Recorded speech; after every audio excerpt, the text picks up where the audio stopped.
On the busy wharves of Samut Sakhon, south of Bangkok, the migrant workers carry out their daily grind. Without them, Thailand's multi-billion-dollar seafood export industry would collapse. 1.4 million migrants officially work in Thailand. 80% are from Myanmar, where many fled oppression and human rights abuses. But their time here could be running out. Hundreds of thousands have been threatened with mass deportation if they don't undergo new identity checks, which include handing over their details to the country they've fled. There are some rumours that when you register as a worker in Thailand, the families who are left behind in Myanmar are asked for money by the authorities. I'm trying to find out if this is true before I do it. The Thai government claims unregistered workers are a threat to national security, but their employers say they can't do without them.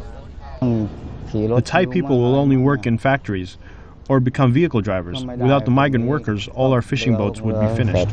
But long working hours and poor wages make it difficult for the migrants to enter what's known as national verification. The deadline is Sunday. The process costs the equivalent of almost 2 months' pay, and they must travel to the Myanmar border to receive a temporary passport. Among the ethnic groups who have fled Myanmar, this is viewed as a risky gamble.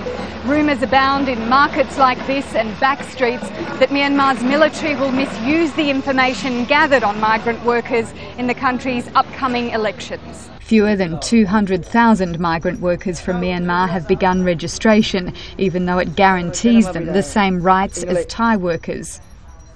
It's not possible to finish all workers within the February 28 deadline. No more than 250 workers can be processed each day at the nearest border crossing, and each agent can only bring 50 workers at a time.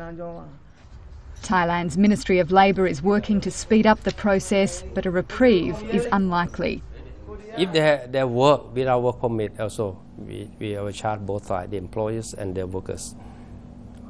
And also in case of the staying, the Ministry of Home Affairs and also the police and also the immigration, they have to take the action because they stay like an overstay in our countries. They are in danger. You know, they fled from the Burmese regime. Therefore, you have to remember that international human rights law says that it's a principle of non-refoulement. These people, you know, you can't just send them back to a country if they're in danger. So to that extent, they would clearly be in breach of international law if they were to send these people back to Burma at this time. Human rights groups believe many migrants will be driven further underground, willing to take their chances under worse working conditions rather than risk returning to their homeland. Aela Callan, Al Jazeera, Bangkok.